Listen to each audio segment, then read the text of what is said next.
Et pour décrypter cette attaque, mais aussi ses conséquences, Magali Barthès en plateau. Bonjour à vous, éditorialiste politique et international, LCI. Le général Dominique Trinquant, bonjour à vous.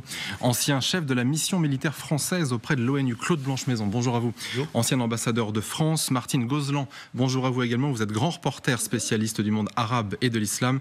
Et Aurélien Duchesne, bonjour Aurélien Duchesne, consultant géopolitique et défense. Avant toute chose, on va prendre la direction de ce studio avec Mathieu Carman. Parce que Mathieu, on a besoin de savoir exactement comment les choses se sont passées chronologiquement. Faites-nous un état des lieux exactement de ce qui s'est produit hier. Eh bien, il était donc 23h, heure locale, 22h à Paris, lorsque le porte-parole Daniel Hagari de l'armée israélienne annonce le début d'une attaque baptisée par l'Iran la promesse honnête. Et depuis, ce sont plus de 300 drones, missiles balistiques et de croisières qui ont donc été envoyés par l'Iran en direction d'Israël. Les chiffres sont plus dans le détail plus précis. On découvre qu'il y a plus de 185 drones Shahed qui ont été envoyés, 36 missiles de croisière, mais également 110 missiles sol-sol. Et d'ailleurs, regardez ces images qui nous sont parvenues dans la nuit. On en a vu certaines il y a quelques instants de ces dizaines de drones dans le ciel donc israélien qui sont pour la plupart interceptés par le système par le dôme de fer israélien. Précisons également ce nouveau chiffre qui nous est parvenu dans la matinée. 99% des missiles et des drones iraniens ont été interceptés selon l'armée israélienne. Des missiles interceptés également pour certains avant même d'entrer sur le territoire israélien. Rappelons tout de même la distance entre la frontière iranienne et la frontière israélienne. Il y a plus de 1000 km, c'est-à-dire que la plupart de ces drones et de ces missiles ont survolé également l'Irak, mais également la Jordanie. Et l'agence officielle iranienne, l'INRA, a, elle, fait état de sérieux dégâts dans une base aérienne, celle de Ramon. On est à quelques kilomètres, à quelques centaines de kilomètres au sud de Tel Aviv, et on découvre également ces images de ces bombardements sur cette base militaire israélienne. Précisons également que l'armée israélienne parle également de dégâts dans une autre base militaire, cette fois-ci celle de Nevatim, même si l'armée précise que les avions de guerre peuvent de nouveau décoller et atterrir sur cette base aérienne. Des explosions qui ont également été entendues, cette fois-ci du côté de Jérusalem. On découvre là encore ces images de ces drones au-dessus de cette célèbre mosquée Al-Aqsa, des explosions et donc des détonations entendues par les habitants de Jérusalem. Et dans le même temps, évidemment, il y a aussi les alliés de l'Iran qui ont lancé des drones et des missiles. Oui, absolument. Des alliés, notamment le Hezbollah libanais, qui a envoyé plusieurs roquettes du côté du plateau du Golan. On voit ces tirs ininterrompus de roquettes qui partent donc du sud du Liban en direction d'Israël. Mais également, on parle des rebelles yéménites, les Houthis, qui eux aussi ont envoyé des missiles en direction cette fois-ci du sud d'Israël. Précisons tout de même que l'armée américaine qui opère dans la région, dans le Moyen-Orient, a elle aussi expliqué avoir intercepté des dizaines de drones, cette fois-ci du côté du sud de la Syrie, dans ces deux localités, celles de Dera et de Soueda. Joe Biden, quant à lui, a expliqué que les forces américaines avaient contribué à abattre presque tous les drones et les missiles tirés par l'Iran sur Israël. La Jordanie, également, il y a quelques instants, a expliqué avoir abattu un certain nombre d'objets volants. On parle évidemment aussi de la France et du Royaume-Uni. C'est donc toute une coalition internationale qui s'est organisée pour abattre ces 300 drones et missiles de croisière qui ont été tirés par l'Iran en direction d'Israël. Merci beaucoup Mathieu. Une dernière information à vous donner qui vient de nous parvenir, la réaction d'Emmanuel Macron.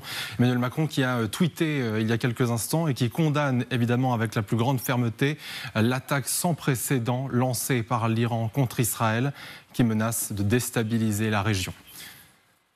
À présent, on va prendre la direction justement de Tel Aviv, où on va retrouver Claire Cambier. Bonjour Claire, merci d'être en direct avec nous.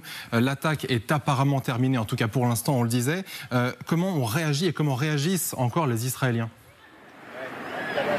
Oui, alors l'attaque est terminée, mais il faut savoir qu'il y a encore une heure, des alertes ont retenti dans le nord du pays, dans le Golan, attaque tirée depuis le Liban. Rien à voir cependant effectivement avec cette attaque massive qui est survenue cette nuit, ces drones, ces missiles qui ont été envoyés depuis l'Iran et de la part de ces proxys. Ici, comme vous le voyez, on a discuté avec pas mal d'habitants. Il y en a qui ont eu très peur. Certains ont préparé dès 22h leur abri avec quelques vivres pour tenir et ont suivi les informations toute la nuit sur leur portable. Et puis il y a ceux qui nous disent il faut avoir confiance en l'armée et il ne faut pas paniquer. Ce qu'on ressent en tout cas ce matin, vous le voyez d'ailleurs autour de moi, c'est que la vie reprend, la circulation a repris, les gens se baladent ici en bord de mer, certaines personnes sont repris également le travail. Il y a une femme qui nous disait c'est ça la spécificité d'Israël, la force aussi du pays, c'est finalement après une nuit terreur de s'adapter et de reprendre son quotidien comme si de rien n'était. Merci beaucoup Claire Cambier pour ces dernières informations. Merci également à Gabriel Aurillon qui vous accompagne. On va à présent prendre la direction de Téhéran en Iran. On va retrouver Siavosh Ghazi. Bonjour à vous. Merci d'être en direct avec nous. L'Iran vient donc de communiquer. Elle se dit pleinement satisfaite de cette attaque. Absolument, c'est le chef de l'état-major des forces armées iraniennes qui a fait cette déclaration à la télévision d'État. Il a affirmé que, donc, selon Téhéran, tous les objectifs de l'opération menée hier soir ont été atteints et que l'Iran n'avait pas l'intention de poursuivre l'opération et que l'Iran considérait que l'opération était terminée. Un mois, il ajoutait donc un mois qu'Israël décide de riposter soit contre le sol iranien, soit contre, alors c'est une précision importante, soit contre les intérêts iraniens ou les centres iraniens ailleurs dans le monde, notamment en Syrie. C'est une précision importante. Et à ce moment-là, il a affirmé que l'Iran donnera encore une réponse plus dure par rapport à l'attaque qui a été menée hier soir contre Israël. De même, les autorités militaires iraniennes ont lancé un avertissement aux Américains en affirmant que si jamais les États-Unis décidaient de s'en prendre aux intérêts iraniens dans la région, à ce moment-là, tous les intérêts américains et les bases américaines dans la région, notamment en Syrie et en Irak, seront considérés comme des cibles légitimes et potentielles pour l'armée iranienne. Merci beaucoup Siavosh Ghazi en direct de Téhéran en Iran. Général, la première question c'est évidemment une question militaire parce qu'on a bien vu qu'il y avait quand même un arsenal important qui a été déployé. 99% des projectiles ont été arrêtés par Israël, c'est ce qu'on nous dit. En effet, on savait très bien que le dôme de fer allait être efficace. Malgré tout, l'attaque a été d'ampleur aussi pour le symbole. Oui, pour le symbole, c'était extrêmement important. Sur l'aspect symbolique, permettez-moi de relever une chose, les frappes du Hezbollah sur le Golan, c'est purement symbolique. Le Golan est occupé par Israël, mais est un peu désertique. Et donc des frappes là-dessus, ce ne sont pas des frappes directes sur Israël. Mais pour le symbole, oui. Ceci étant, on voit bien, et on le découvre au fur et à mesure, on parle du dôme de fer, mais il faut d'abord parler du dispositif américain qui a été extrêmement important. D'abord parce qu'il faut une alerte éloignée quand ça vient d'Iran ou du Yémen, ça vient d'un millier de kilomètres, et donc les dispositifs d'alerte éloignée avec les systèmes de radar peuvent fonctionner. Et ce qu'on apprend depuis, c'est l'intervention aussi jordanienne, française, britannique. Bien sûr. Or, on le sait, il y avait une alerte depuis 48 heures ou 72 heures sur la possibilité d'une attaque. Et donc, tous les dispositifs de la région ont été alertés et préparés. Pour l'aspect français, je voudrais juste rappeler que la France dispose d'une base en Jordanie, aux Émirats Arabes Unis et du porte-avions Charles de Gaulle qui est dans l'est de la Méditerranée actuellement. Et donc je n'ai pas l'information précise sur quels sont les systèmes qui sont intervenus, mais ces trois dispositifs pouvaient intervenir avec les Américains. Et le dôme de fer, c'est la phase finale. C'est la phase qu'on voit avec les images au-dessus d'Israël. C'est la dernière étape. Voilà, c'est la dernière étape, mais il y en a beaucoup qui ont probablement été détruits avant. Justement, Aurélien Duchesne, cette fameuse participation de la France à la défense, vous la percevez comme le général, c'est-à-dire à partir des bases françaises uniquement ? Alors, il a été évoqué par exemple notre capacité de brouillage.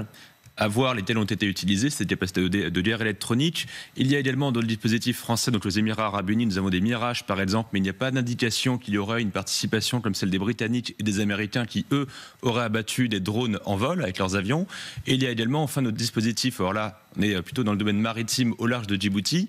On sait qu'on avait participé par exemple à la sécurisation des routes commerciales contre les drones, les attaques des Houthis avec la frégate française Alsace. Là non plus, il n'y a pas encore de détails. Est-ce que la marine nationale française, qui avait été citée par le Wall Street Journal hier au milieu de la nuit, on ne sait pas par exemple si nous avons envoyé des missiles Aster, ça m'étonnerait, contre des drones iraniens, c'est ce qu'on a fait contre les Houthis. Mais ce qui a été évoqué, c'était la présence de la marine nationale et de nos capacités de brouillage. Magali Barthès, vous voyez s'afficher en bas de votre écran, la France travaille à la désescalade. C'est ce que dit Emmanuel Macron. Ça va être une tâche ardue parce que jusque-là, on voit bien que rien n'est apaisé. Évidemment, on est seulement quelques heures après les faits. Malgré tout, on voit bien qu'il y a une tension des deux côtés. L'Iran a frappé fort. Israël l'a déjà dit. Il compte répliquer. Et il va y avoir une intense activité diplomatique aujourd'hui, justement pour essayer de travailler à cette désescalade, comme le dit le président français. Il y a 2 rendez-vous qui sont importants. Il y a d'abord une réunion en visio des membres du G7, à laquelle donc la France va participer. Et puis ensuite, c'est aujourd'hui. C'est aujourd'hui en début d'après-midi. En ce moment, le G7 est présidé par les Italiens. Donc, c'est Rome qui convoque cette réunion en visioconférence. Et puis, plus tard dans la soirée, ça ce sera aux alentours de 22h heure française, il y a une réunion du Conseil de sécurité de l'ONU pour essayer justement, maintenant qu'il y a eu cette poussée de fièvre et cette attaque iranienne, d'essayer de désescalader. En parallèle, il va bien sûr y avoir aussi des pressions américaines extrêmement importantes, justement pour que Netanyahou n'aille pas plus loin dans la riposte à la riposte. Il faut arriver à essayer de désescalader, et c'est vraiment la France qui va s'y employer aujourd'hui, sachant que dès hier soir, notre ministre des Affaires étrangères a appelé lui aussi, Stéphane Séjourné, à maintenant apaiser la situation, s'inquiétant d'un risque d'escalade militaire évidemment dans la région. Alors vous parliez d'une intervention aussi de la part des États-Unis. En ce sens, c'est vrai, Claude Blanche-Maison, que les États-Unis ont appelé directement Benyamin Netanyahou en disant « Ok, maintenant, qu'est-ce que vous comptez faire ?» Benyamin Netanyahou comptait visiblement lancer une riposte. Il en a été un peu dissuadé, ou en tout cas pour le moment, ou en tout cas peut-être dans les grandes largeurs. Ça, c'était, je veux dire, essentiel pour faire en sorte que l'escalade n'ait pas lieu, mais rien ne dit non plus que ça dure dans le temps. Et il semble que les Américains aient ajouté que s'ils passaient outre cet avertissement américain, ce serait sans eux. C'est-à-dire qu'ils ne participeraient pas à ces actions de type militaire. Alors même qu'on a parlé d'un soutien indéfectible du côté américain. Oui, ce qui a été le cas, il a été démontré dans la nuit, bien sûr. Et effectivement, on est dans une situation un petit peu sur le fil du rasoir ce matin, parce que l'Iran dit « j'ai atteint tous mes objectifs, restons-en là, l'incident est clos ». Simplement, en disant ça, il oublie de dire que ses proxys, le Hezbollah, continuent de bombarder le nord d'Israël. Il oublie de dire aussi que les Houthis ont continué de bombarder le sud d'Israël. Donc l'Iran essaie de se tirer de cette affaire en disant maintenant l'incident est clos. Ce que les Israéliens ont fait le 1er avril, c'est très grave parce que c'était un site diplomatique protégé par l'immunité diplomatique, et puis ils ont tué effectivement des responsables militaires iraniens très importants, mais l'incident est clos pour nous. Mais comme il ne l'est pas pour leur proxy, évidemment, il ne l'est pas pour Israël.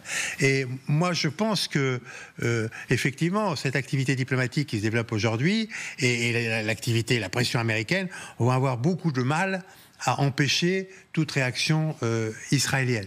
Et ça, c'est pour ça que je dis qu'aujourd'hui, M. Netanyahou est sur le fil du rasoir, parce que, indépendamment des ministres d'extrême droite, l'opinion publique israélienne probablement s'attend à ce qu'il y ait une réaction. Mais c'est difficile parce qu'une autre partie de l'opinion publique israélienne dit, après tout, il ne faut pas oublier nos otages, parce que la guerre continue à Gaza, et nos otages, on n'en parle plus. Martine Gozlan, c'est vrai que du coup, la question va être la proportion de cette réponse. Parce que d'un côté, on ne peut pas ne pas répondre. Même si 99% des projectiles, encore une fois, n'ont pas touché le sol israélien et qu'il n'y a finalement pas tant de dégâts, le simple fait d'avoir attaqué nécessite une réponse, on l'imagine, du côté israélien, surtout quand on connaît le tempérament de Benyamin Netanyahou. C'est pas seulement le tempérament de Benyamin Netanyahou. Ça compte aussi. C'est peut-être, mais c'est la riposte logique d'un pays qui a été attaqué de façon massive.